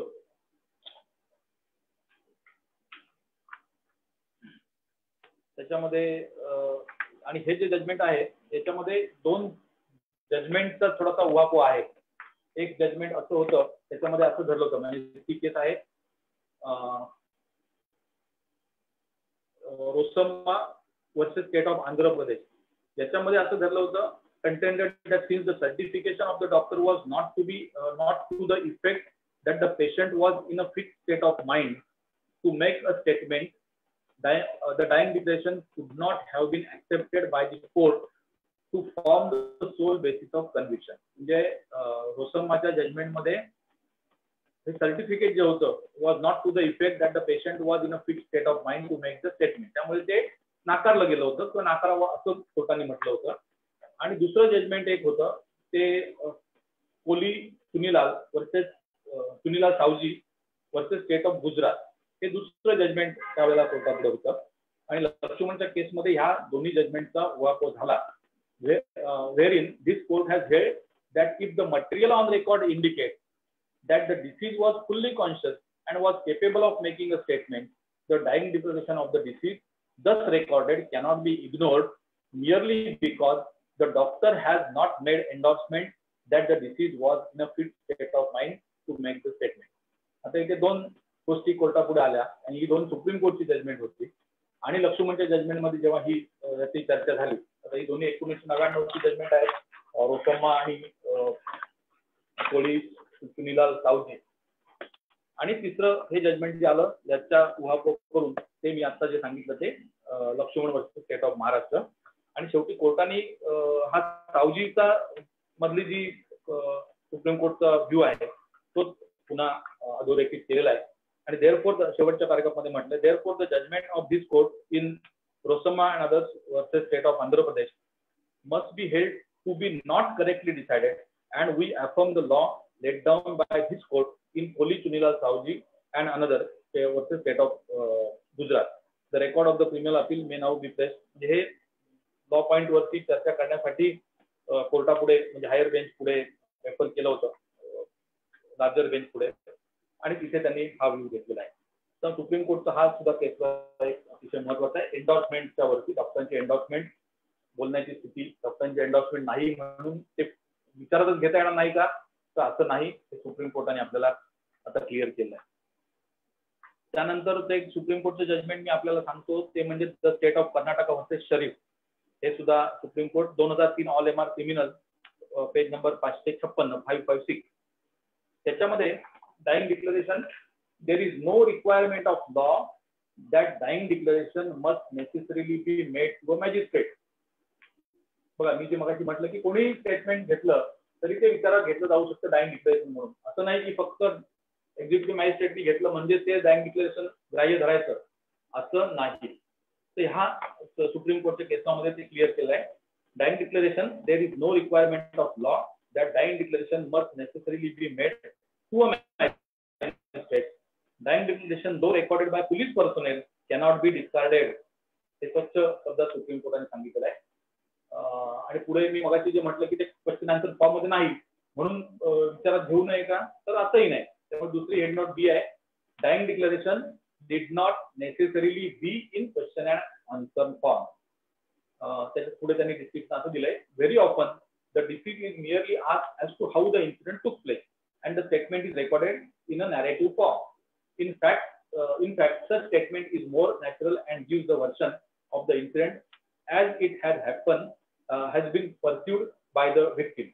म्हणजे हे असं स्वरूपात डॉक्टरांची रेकॉर्ड करणारे व्यक्ती कोण असतील, पोलीस असला तरी त्याचं स्टेटमेंट विचारात घेता येऊ शकतं त्यांनी घेतलेलं, आणि ते क्वेश्चन आन्सर फॉर्म मध्ये नसेल, नॅरेटिव्ह फॉर्म मध्ये असेल तरी सुद्धा ते विचारात घेतलं जाऊ शकतं. त्यामुळे हे सुद्धा सुप्रीम कोर्टचा हा केस लॉ हा अतिशय महत्वाचा आहे. आता हे प्रॉसिक्युशनच्या बाजूचे आहेत तरी सुद्धा आपण त्याचा अभ्यास दोन्ही बाजूचा केस करणं आवश्यक आहे. त्याच्यानंतर एक 2014 ची अलीकडची अथॉरिटी आहे डाईंग डिक्लेरेशन वरची, Shailesh bhai alias Pappu Babubhai Chunara versus state of Gujarat. Dying declaration being sole basis of conviction. Challenge. Deceased died of burning. In her dying declaration recorded by the executive magistrate, she categorically stated as to how each of the accused acted in the incident. Hospital record reflected that she was conscious and well oriented while giving statement. Though she did not mention name of the accused person when doctor was making the endorsement on her entry in the hospital, it is immaterial because she was not giving the dying declaration. म्हणजे हॉस्पिटलमध्ये नोंद घेतली घटनेची पण नावं लिहिली नव्हती आरोपींची, पण तिच्या नंतर डाईंग डिक्लेरेशन रेकॉर्ड झालं त्याच्यात तिने व्यवस्थित सांगितलेलं आहे. This is in fact narrated accused persons before another doctor who was recording history of the burn injury. No circumstances pointed out to even remotely suggest tutoring. आता मगाशी सुरुवातीला मी सांगितलं की ट्युटरिंगनी स्टेटमेंट बदलू शकतं काही केसेसमध्ये, की सासरची माणसं तिला घेऊन चाललेत आणि तिला भरवतायत की बघ तू असं सांग की घटना ही अशी अपघाती घडलेली आहे, तर ती तसं सांगते सुरुवातीला. नंतर जेव्हा खरोखर तिला विश्वास वाटतो आणि विश्वासातल्या व्यक्तीने ते घेतलंय असं तिला जेव्हा लक्षात येतं तेव्हा मग ती खरी गोष्ट सुद्धा सांगू शकते. तेव्हा अशा केसमध्ये बदल होऊ शकतात. No circumstances pointed out to even remotely suggest tutoring. Dying declaration is consistent and reliable. त्यामुळे अशा परिस्थितीत हे डाईंग डिक्लेरेशन विचारात घेतलं गेलेलं आहे. हा सुप्रीम कोर्टचा आणखी एक 2014चा केस आहे. त्यानंतर 2018चा केस मी आपल्यापुढे 2018 all supreme court reporter criminal 10/21. त्याच्यामध्ये मदन पाटेकर हा सुद्धा चांगला केस आहे versus state of Maharashtra. Dying declaration admissibility. Dying declaration is an exception to the rule against admissibility of hearsay evidence. म्हणजे मी मग सुरुवातीला ते सांगितलं की हिअरसे एव्हिडन्सचा अपवाद म्हणून हे आपण विचारात घेतो. हेड नोट बी मध्ये म्हटलंय conviction based on dying declaration, validity, prosecution case that accused having illicit relations with deceased got annoyed when she refused to cook food for him and burned her alive by pouring kerosene oil. DD recorded by Special Executive Magistrate after obtaining fitness certificate from duty medical officer. DD not suspicious, deceased described incident and declared name of the accused to be culprit in the clear and categorical terms. DD not suffering from any infirmity and inspiring confidence can form the basis of conviction. Conviction of accused is proper. So sole statement by way of dying declaration can be a basis for conviction. हा एक स्वतः मोठा आहे. तर हे असे तुम्हाला मी 4-5 supreme कोर्टचे अलीकडचे आढळलेले चांगले असणारे केस सांगितले आहेत. मुंबई हायकोर्टचे सुद्धा काही केस लॉज आहेत. 97 मधली मुंबई हायकोर्ट डिव्हिजन बेंचने dying declaration made 1997 all MR criminal page 1157 Janabai Patole versus state of Maharashtra. Dying declaration statement made by deceased recorded in medical case paper by doctor examining him, it is admissible as dying declaration. हा केसला मी त्या माझ्या मगाशी खटला जो सांगितला रासायनिका त्याच्यामध्ये वापरला होता. आणि दुसरं त्याच्यात हेड नोट असा आहे, dying declaration deceased sustaining 95% burn, his statement recorded by police as FIR, same found to be coherent, spontaneous and well reasoned, document running into two full-scape sheets, highly improbable that the condition in which he might have independently dictated. म्हणजे प्रत्येक केस परत वे ह्या गोष्टी बदलत असतात. त्यामुळे एखादं declaration हे ग्राह्य धरलं नाही तरी पण कन्सिस्टन्सी असेल त्याच्यामध्ये आणि दुसरं त्याला कॉरोबोरेट करत असेल तर अशा वेळेला डॉक्टरने केलेली एन्डॉर्समेंट सुद्धा पुरेशी ठरू शकते. असं प्रत्येक केस टू केस ह्या फॅक्ट्स आणि सर्कमस्टान्सेस बदलत असतात. परंतु डाइंग डिक्लेरेशनच्या साठी ही एक बॉम्बे हायकोर्टची अथॉरिटी डिव्हिजन बेंचची 97 ऑल MR क्रिमिनल 1157 ही जरूर आपण वाचावी. त्याच्यानंतर जरा मोठी अथॉरिटी आहे त्यामध्ये डाइंग डिक्लेरेशन कशा पद्धतीने लिहिलं होतं वगैरे सगळ्या गोष्टी आहेत.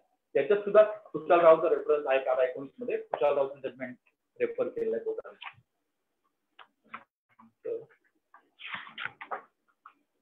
पाटोळेची अथॉरिटी खूप मोठी आहे. त्याचे बरेच फॅक्टर्स विचारात घेतलेले आहेत. जरूर आपण आपल्याला 1997 आणि ज्यांना कोणाला उत्सुकता आहे आणि बरोबर हवी असेल तर माझ्याकडनं जरूर त्याची झेरॉक्स घेऊन जा.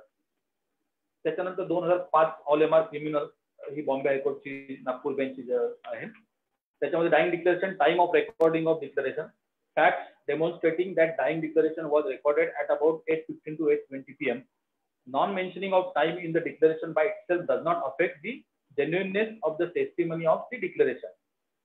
त्याच्यानंतर पुढे म्हटले dying declaration endorsement of doctor about condition of victim not on dying declaration but on requisition given by police is sufficient to rely the dying declaration.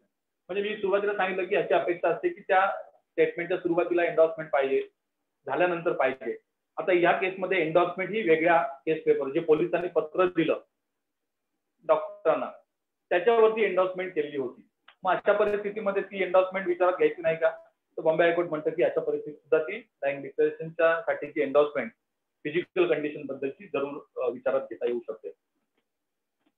Dying declaration doctor's endorsement that patient was conscious to give statement is sufficient to infer mentally fit condition of the patient. त्यामुळे या केसमध्ये सुद्धा जे केस law settle केलाय हा Nagpur bench Mumbai high court 2005 all MR criminal 1651 हा सुद्धा जरूर आपण विचारात घ्यावा डाइंग डिक्लेरेशन बद्दल अभ्यास करण्यासाठी. आणि मग आपल्याला आपल्या केसला कुठली अथॉरिटी फिट होते त्याच्याबद्दल आपण विचार करू शकतो. त्यानंतर 2008 ची बॉम्बे हायकोर्टची अथॉरिटी माझ्या संग्रही आहे.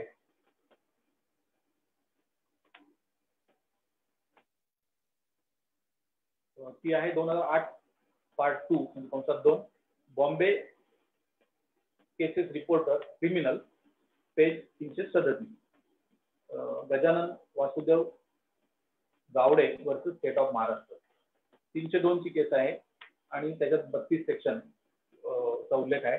Death by burn husband accused of setting her on fire appeal against conviction case based on circumstantial evidence and 2 dying declaration by lady, one before ASI and other before executive magistrate. Declaration showed that the husband had set her on fire.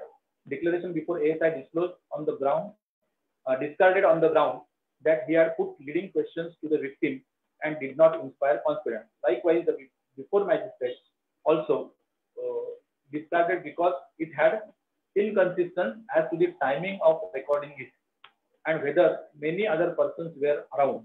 Magistrate inconsistent, only he and victim were, and no one else, where ASI doctor insist they were by the side. म्हणजे कसं आहे की आता प्रत्येक केस मध्ये fact या काही गोष्टी रेकॉर्डर आणणं हे आपल्याला बचाव पक्षाचे वकील म्हणून काम करताना विचार घ्यावा लागतो. या केसमध्ये असं आहे की जेव्हा ASI सांगतो की ते डॉक्टर एक्झिक्युटिव्ह मॅजिस्ट्रेट हे सगळे जवळ होते आणि एक्झिक्युटिव्ह मॅजिस्ट्रेट काही वेगळे सांगत असेल की दुसरं कोणी नव्हतं, मीच तिथे होतो. याच्यावरून काही संशय क्रिएट होतो किंवा निर्माण होतो आणि तो क्रिएट करणं हे बचाव पक्षाचं स्वाभाविकच काम आहे. त्यामुळे काही वेळेला त्या तिथल्या फॅक्च्युअल पोझिशनची वस्तुस्थिती म्हणजे फॅक्च्युअल पोझिशन काय होती याची माहिती आपण घेणं आणि किंवा तशा पद्धतीने आपण काही सर्कमस्टन्स रेकॉर्डवर आणणं. मग मल्टिपल टाइम डिक्लेरेशनच्या केसमध्ये त्या दोन याच्यातली वस्तुस्थिती मधली विसंगती रेकॉर्डवर घेणं, त्या अनेक गोष्टींनी आपण उलट तपासणीमध्ये रेकॉर्डवर जर आणल्या तर बऱ्याच वेळा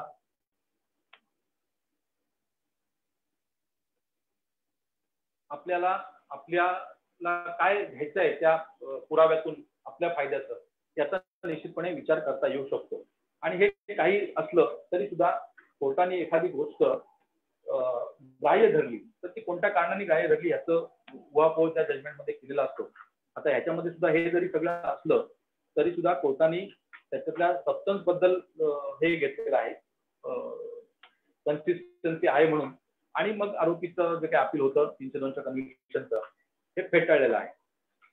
पण केस लॉ वाचल्यानंतर त्यातल्या फॅक्ट वरून आपल्याला आपली केस चालवताना आपण काय काय गोष्टी रेकॉर्डवरती आणू शकतो की ज्या वेगवेगळ्या केस लॉ मध्ये डिस्कस झालेल्या असतात, फॅक्च्युअल आस्पेक्ट डिस्कस करताना त्याचा विचार करून आपल्याला आपल्या केसमध्ये कुठल्या गोष्टी रेकॉर्डवर आणणं आवश्यक आहे. कारण बऱ्याच वेळा आपले सिनियर वकील सांगायचे की आपण आधी केस लॉ आपला तयार पाहिजे.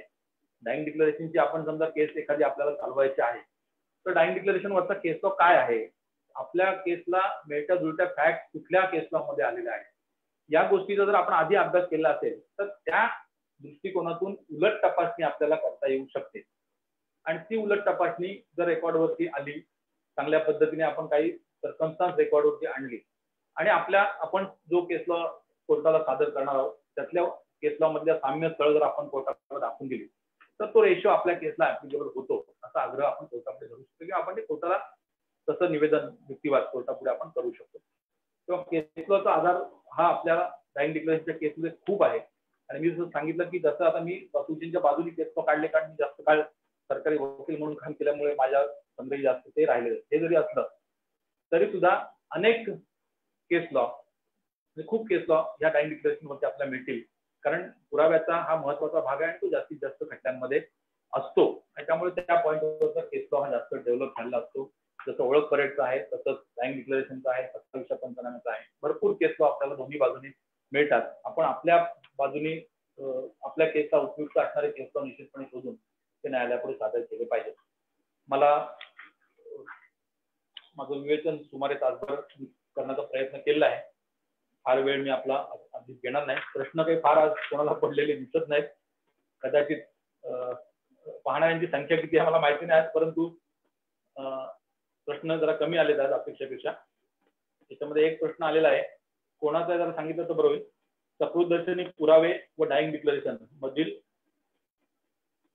व कथने वेगवेगळी असतील तर मृत्यूपूर्व जबाब चुकीचा आहे किंवा तो योग्य नाही हे सिद्ध कसे करता येऊ शकते. आता सकृतदर्शनी पुरावा ही खूप अशी ब्रॉड टर्म आहे, आपण समजूया. सकृतदर्शनी पुरावा आहे तो थेट पुरावा आहे की वस्तुस्थिती दर्शक म्हणजे परिस्थितीजन्य पुरावा आहे, याच्याबद्दलचा या प्रश्नामध्ये काही उल्लेख नाही. आणि डाईंग डिक्लेरेशन मधील कथने वेगवेगळी असतील तर निश्चितपणे मृत्यूपूर्व जबाब चुकीचा आहे किंवा तो नाही हे सिद्ध कसे करता येऊ शकते.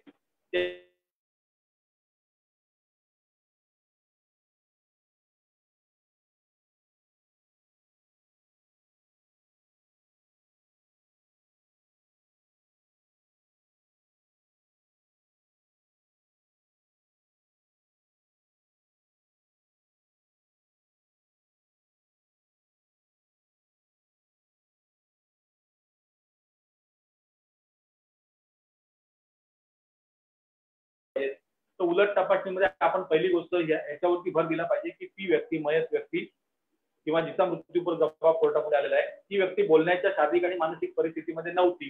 ही पहिली गोष्ट आपल्याला कोर्टापुढे आणता आली पाहिजे. आणि त्याच्यासाठी वैद्यकीय अधिकाऱ्यांची उलट तपासणी, अन्य साक्षीदारांची उलट तपासणी करून जर का एखाद्या साक्षीदाराने दिली सुद्धा ऍडमिशन तुम्हाला की बाबा हा ती बेशुद्ध अवस्थेत आम्ही बघितलं तेव्हा ती बेशुद्ध अवस्था होती, तुमचा फायदा त्याच्यामध्ये निश्चितपणे होऊ शकतो की खरोखर ही व्यक्ती बोलण्याच्या परिस्थितीमध्ये नाही, असाही पुरावा कोर्टापुढे येऊ शकतो. त्यानंतर त्या व्यक्तीची जर का मल्टिपल डाईंग डिक्लेरेशन असतील तर त्याच्यामध्ये विसंगती काय आहे ही आपण कोर्टापुढे पॉईंट आउट करणं हे अत्यंत आवश्यक आहे. आणि एकूण परिस्थिती, तिचा जबाब घेताना तिथे हदळ असणाऱ्या व्यक्ती, मग तिथे ट्युटरिंगची शक्यता आहे का, त्या व्यक्तीला कोणीतरी भरवलं आणि ती असं बोलते याची काही शक्यता आहे का, या सगळ्या शक्यता आपण पडताळून पाहणं आणि तशी उलट तपासणी करणं हे आवश्यक आहे. तर तुम्ही हा मृत्यूपूर्व जबाब हा चुकीचा आहे हे ठरवू शकता.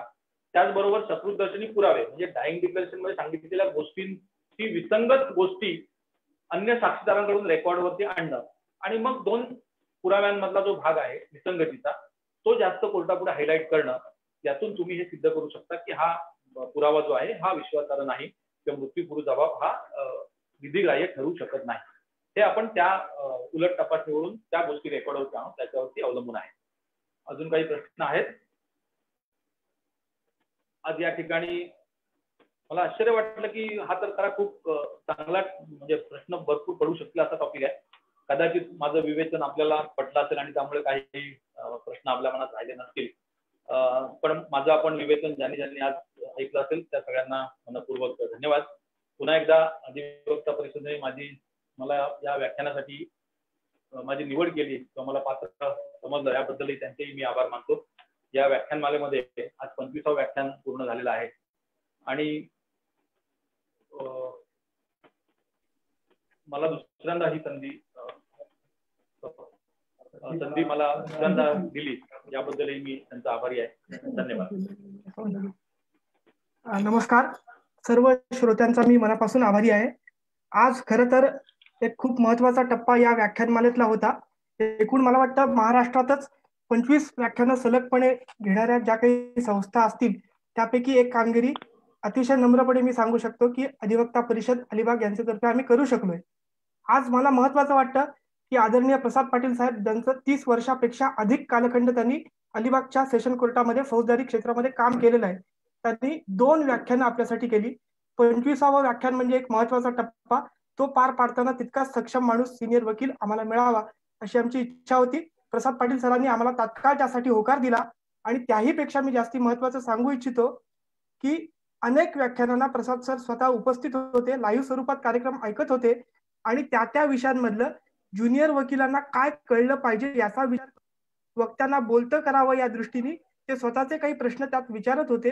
त्यातून ही व्याख्यान मला अधिक समृद्ध, परिपक्व अशा स्वरूपाची झाली. या सत्राचा उद्या जरी शेवट होणार असला तरी इथून पुढे अधिवक्ता परिषद जे कार्यक्रम राबवेल त्यात प्रसाद सर आम्हाला मार्गदर्शन करतील अशी विनंती मी या कार्यक्रमाचे आभार प्रदर्शन करतानाच त्यांच्याकडे करतो. त्यांना खूप मनापासून धन्यवाद व्यक्त करतो. उद्या आपण या व्याख्यानमालेतलं शेवटचं व्याख्यान पहिल्या सत्रात तरी घेत आहोत. उद्या आदरणीय नानासाहेब लिमये ज्येष्ठ वकील अलिबागचे यांचे शिष्य वीरेंद्र कुलकर्णी सरांचं सर्च अहवाल या विषयावरती व्याख्यान आहे. उद्या समारोप करत असताना ज्यांनी या व्याख्यानमालेत वक्ता म्हणून सहभाग घेतला आणि जे आतापर्यंतच्या वेगवेगळ्या कार्यक्रमांमध्ये श्रोते म्हणून देखील हजर होते या सर्वांना रायगड जिल्ह्यातल्या सर्व वकिलांना हात जोडून विनंती करतो की उद्या आपण सगळ्यात मोठ्या संख्येने उपस्थित राहूया. तुमचं मार्गदर्शन, तुमचे आशीर्वाद आणि तुमचं प्रेम असेल तर अशा प्रकारचे वकिलांच्या हिताचे उपक्रम आपण सतत राबवत राहू या आशावादासह आजचं आभार प्रदर्शन संपलं असं जाहीर करतो आणि आजचं व्याख्यान देखील संपलं असं जाहीर करतो. सगळ्यांना परत एकदा नमस्कार.